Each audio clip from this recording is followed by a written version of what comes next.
YouTube, welcome to the video. You join us in Silverstone, where we're going to be racing this weekend in the BRSCC Clubsport Trophy. For anyone who's not familiar with the format, this is a 45-minute mini endurance race. There's a mandatory 2-minute pit stop somewhere roughly in the middle, and the idea is obviously to do as many laps as you can in the time, and whoever does the most laps wins. There's 5 classes in the Clubsport Trophy race, so it goes right from Class A down to Class E, from the fastest to the slowest. We're in Class C, so right bang in the middle. There's 7 people in our class, so it'd be great if we could maybe get a podium there. But again, happy just to take part, to be honest. And there's 44 cars overall, so anywhere in the top 20 I think would be a great result for us this weekend. That's the target anyway. But of course, primary target, just try and enjoy it. Let's not have a crash and get through the weekend. As I always say, try and get the car back on the trailer. So we did testing this morning and this afternoon. There was 3 sessions of testing, really different conditions. Raining in the morning, really sunny and dry in the afternoon, so we learned loads about the track today. We got tomorrow off, Saturday off, and we'll come back on Sunday then for the qualifying and the race. So I hope the video is entertaining anyway. I don't know what's going to happen on Sunday yet, obviously it hasn't happened, but from this point anyway, I'm looking forward to the weekend. Feeling very grateful for the opportunity to race a car at Silverstone, to be honest, because listen, you know, who'd have thought that was going to happen? It's really good. So yeah, looking forward to that, looking forward to the weekend, and yeah, I hope you enjoy the video.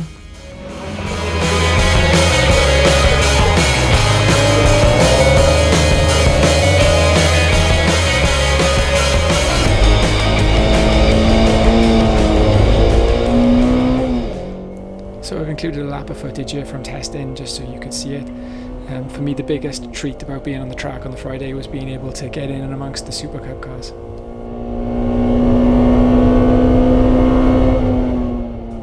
You can see 2 of them closing down on me here. I'd managed to keep them at bay for a lap or so, but this Clio gets in the way a little bit here and they come past me.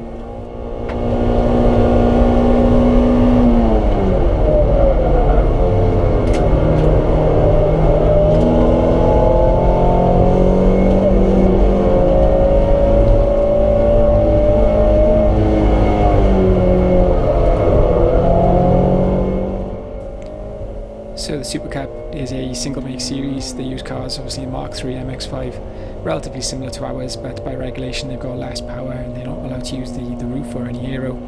Regardless of that though, they are a great deal faster than I am. Those boys are seriously quick, and it was great to be on the track at the same time with them and see them like sort of going through the corners at the skin of their teeth. And yeah, they hunt in packs on the Friday. It's fantastic. It was just brilliant to be part of it really, and this is just one example of that this lap here.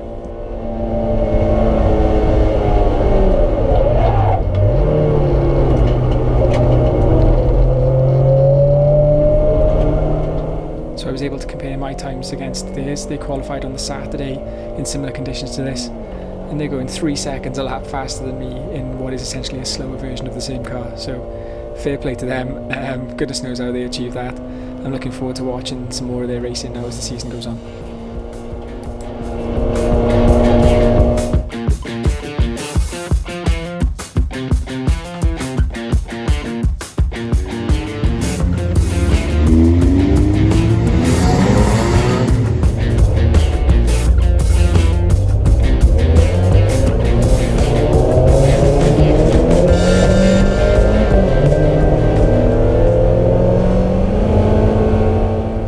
Here we are then qualifying on the Sunday morning in the heavy rain, and this was where testing really paid off for us. In fairness, I had some great experience of this from the Friday. You can see we were faster than this Civic here, faster than quite a lot of cars in fairness. We watch from the mirror, not quite as fast as my mate here in Class A in his red Golf, driving Ken Block style through the corners. Here he comes. He's having a great time. He was faster than us overall in fairness to him. But on the Uni Royal Rain Sport 5 tyre here, which we tested in Llandau of course, we were in pretty good shape.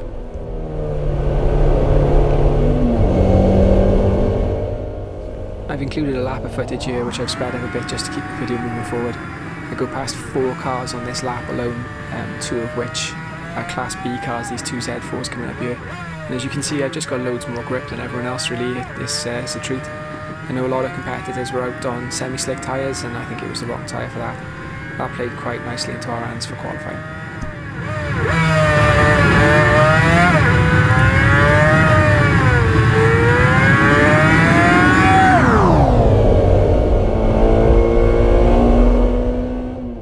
So I'll just just let this one lap play out at full speed. This was our best qualifying lap. This would be good enough for 9th on the grid out of 44 cars. You'll see me either just avoiding the apexes altogether like this, or trying to V the corner off a little bit, hit the apex later so you can get the power down earlier. And I'd been able to copy quite a few of those lines from the Supercup cars on the Friday morning, so yeah, another great reason to be part of the testing and to see the Supercup cars in action, really.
Forward a couple of hours then, and we were going racing in Silverstone on the international circuit, and yeah, just watching this footage back, it's really wicked to have done it, like to use the same pit lane and garages as the Formula 1 boys, you know, blasting down the hangar straight into Stowe. It's fantastic, it really is, you know, considering the means and how much budget we've got, which is next to nothing even in comparison to some of these guys we're racing against. You know, the old man's put the car together from scratch, fair play to him, and we've gone racing in Silverstone, and it's brilliant, and it's just brilliant watching this footage and you know, reliving it. So new for this season of the Clubsport Trophy is the rolling start. I've never done a rolling start before, so it was new for me, new for quite a lot of competitors on the grid. And yeah, I just really wanted to show up to the first lap. Basically, I'd been critical of myself in the past for just, I don't know, zoning out in the first lap and not taking advantage of the first corner, and also missing all those gear changes last year. What a nightmare. So yeah, I was just right up for it, really, right up for getting the start right, and trying to get the best start possible. So we're starting in 8th. There's one car that didn't make the start in front of us, so they put us on 8th for the start. There's a Class C Civic on my right hand side starting in 7th. A great deal of faster cars behind me that obviously you know, couldn't qualify well in the rain, that are going to come past at the start. Let's see how I get on.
Bad start there all in. I hit the limiter in 2nd unfortunately, so I'll start in 3rd next time, but outside of that we've done the Civic, got up into 1st in class. You see there's a Peugeot behind us which is currently 2nd in class, and we managed to lose him at the end of this first lap here, and I just cling on to this Z4 in front basically and start building a gap as the laps go forward.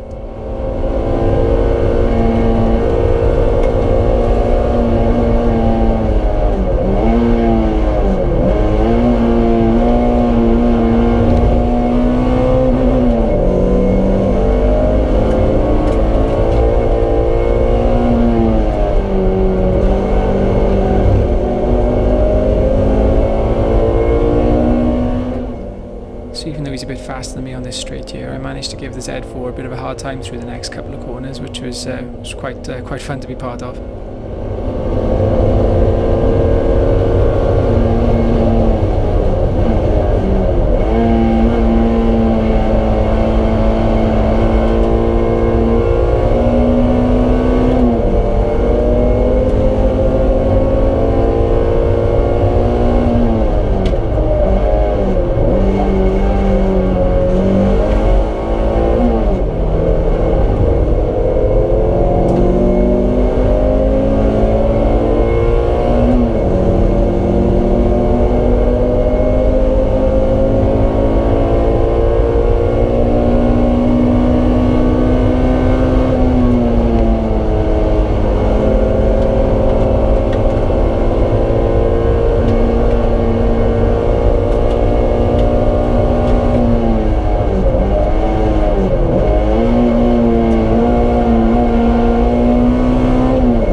Pretty much from here out he starts to steadily gap me as we go forward. I think he was probably just warming his tyres up for the first lap there, and I just concentrated on doing my best really and just trying to build a gap to the Peugeot behind.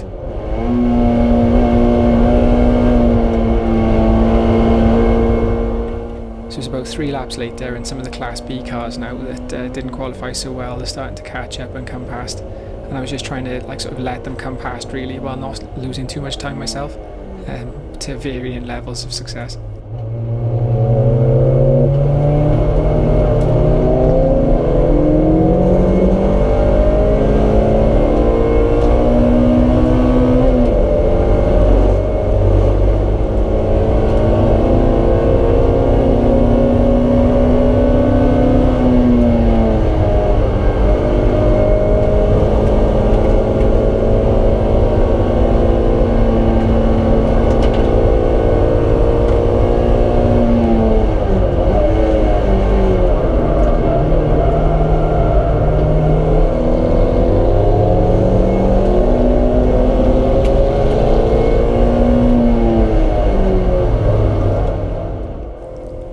The Golf in particular is a bit of a straight line hero, unfortunately a little bit hopeless in the corners. He got in my way there, he gets in my way later in the race, he goes off in a minute and splashes mud all over my windscreen. But you can see here they're overtaking me and I'm overtaking this Class E Mazda 2 as well, and it's just all part of the fun, I guess, of the multi-class racing in the Clubsport Trophy.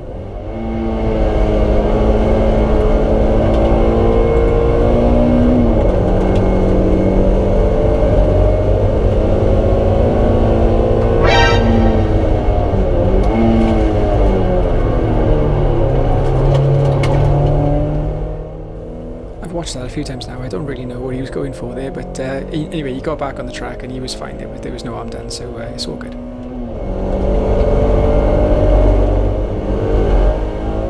And that would be the story of the race right up until the pit stop, basically.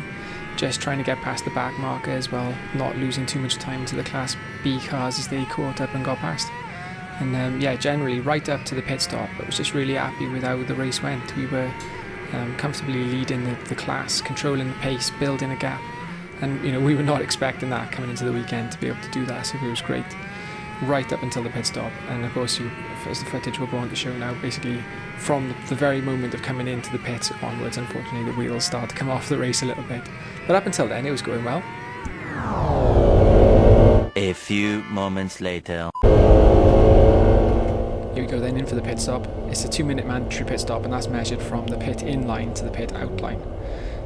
The pit in line is just around the corner, but you'll see I make a bit of a schoolboy error here and I don't start the stopwatch. Right, here we go.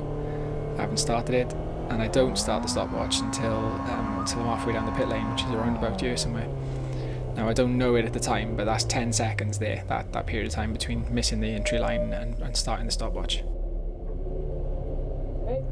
So we knew it was about 15 seconds from the pit box down to the pit exit line. In the moment, of course, I didn't know how much time I'd lost in not starting the stopwatch, and there's a huge 30-second penalty if you run a sub 2-minute pit stop.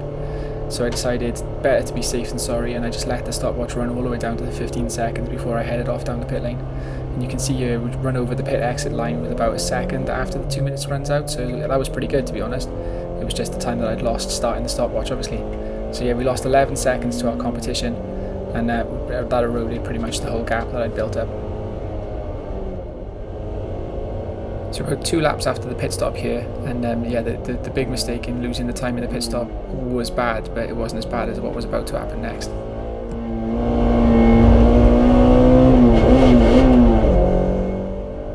Finding third gear in this car has always been a bit tricky. The gearbox had done 80,000 miles before we turned it into a race car, you know, so it's had a good life. And in that first instance there, when it happened the first time, I just sort of wrote it off as me just rushing the gear change. But unfortunately, it would continue to get worse.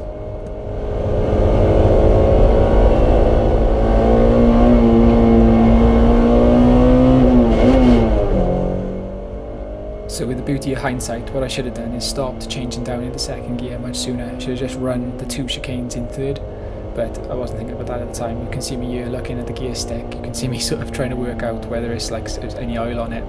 They were doing a live recovery of a car here, so this section of the track was under double waved yellows for a few laps anyway. And all of this time while I'm faffing around with this and all this uncertainty, the Peugeot is hounding down on me in my mirror.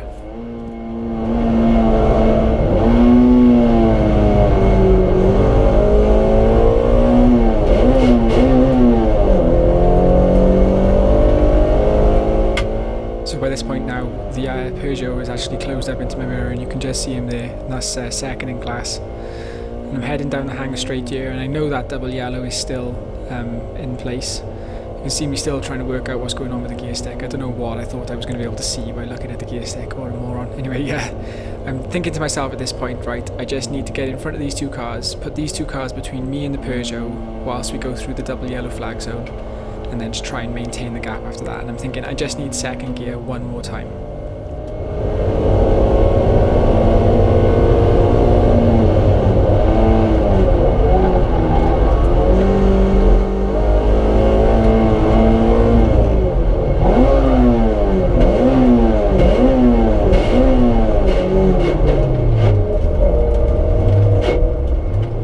And with that, really, the class lead is gone. You see the Peugeot disappearing off into the distance there. And my chin drops from this point, which is a shame. You know, I kind of gave up a little bit, and I wish I just kept going. But yeah, I guess a little bit of disappointment, and you know, not quite being able to see what it was for the time. From here on, I just stopped trying a little bit, which is a shame.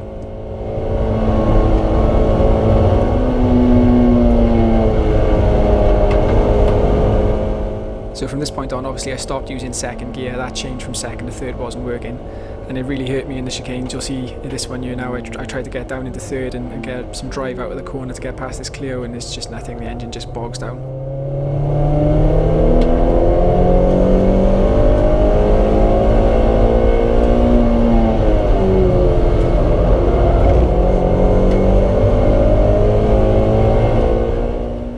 In the Golf is back now, and he comes past me on the straight here, and God, he's so slow through the next 2 corners, and because I haven't got that second gear, I get just no drive out of the chicane. It's a nightmare.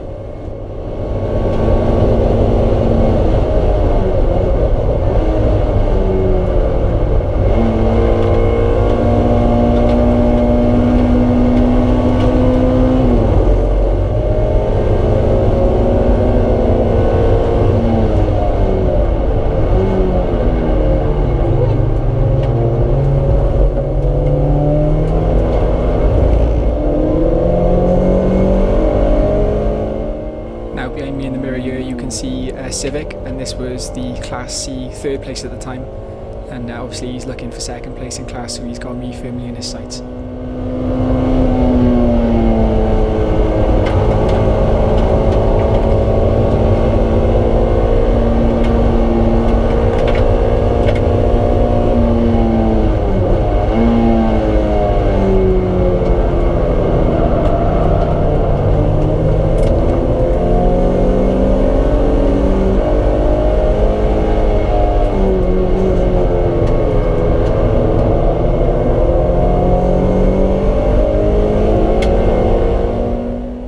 obviously run wide in the chicane there, just trying to carry as much speed as possible, trying to get around this second gear issue. I suppose I could have defended it harder, but like I said, my chin had dropped, to be honest, and in the moment I just thought, well, there's no point trying to keep him behind me because I can't go fast enough anyway, again, which is a shame, and I wish I'd responded differently, but all these things in hindsight.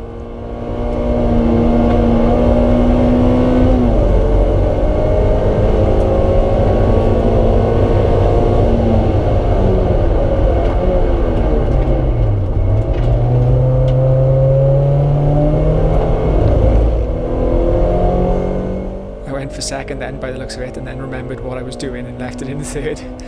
But anyway, yeah, I'm going to let it play from here to the end of the race, because me and the Civic actually have a decent race from here until the checkered flag, and we were going back and forth in the traffic, and this is what I mean. I think if I'd worked it out sooner what was going on and just run the chicanes in third, I'm pretty sure I could have used the gap and stayed ahead of the two cars and brought it home for the class win. But there you go, it's all hindsight, isn't it? And something to learn for next time.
Shout out here for my mate Rob Andrade in this white Golf, not the same as the other white Golf. Rob was flying on the weekend. He's my mate. We know each other from racing in the Javelin Sprint Series back in the day, so it was great to be out on track with him at the same time, and congrats mate on a good weekend.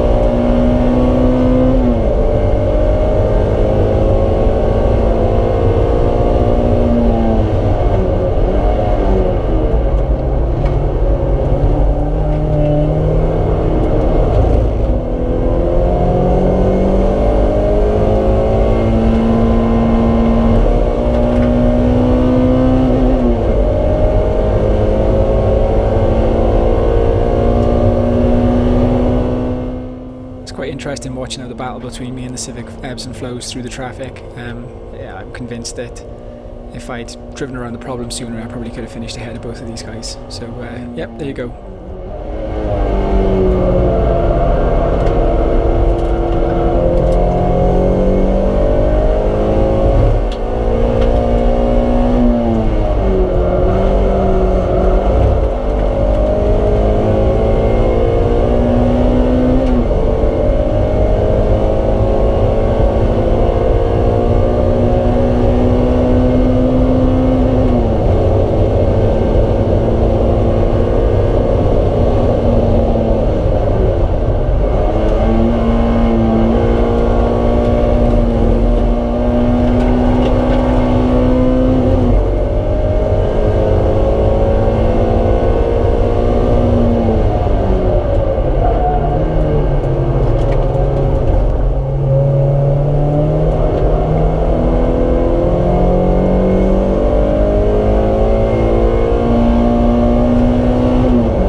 the chicane there. Maybe that might have been an opportunity to come past the Civic if I'd converted that better, but yeah, here we go. You can hear the beeper going off. This is the last couple of corners now.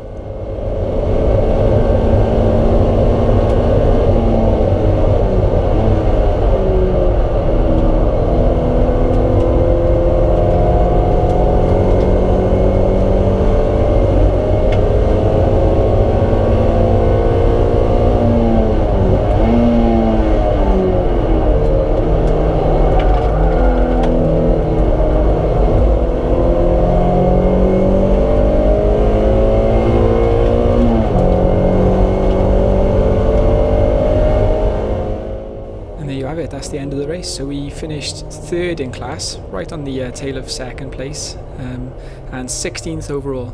So coming right back to the start, where I said, at the start in the intro on the Friday, that we'd be happy for a top 20 and a podium.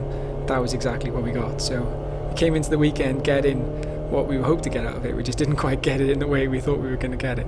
And it's quite nice actually to look back at it and be disappointed that we didn't win.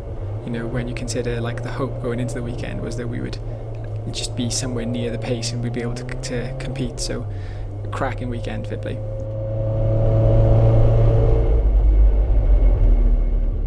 It's a bit of immediate reaction from you. I'd actually forgotten I'd said all this on the tape, so let's have a listen to what I was thinking. Oh, what a race. Lost that 15 seconds into 3rd. I should have stopped doing that sooner. That's my fault. I thrown that away. Could have won that. Could have won that. I should have driven around that. Yeah, so I was obviously a bit disappointed there after the race, but like I've said a bunch of times in this video, loads to be grateful for. It was wicked to be in Silverstone. Me and the old man, we are happy with the result overall, considering all things. And yeah, the next round is in Oulton Park. Really looking forward to that. And maybe we can go a couple of steps better. You never know. See you there.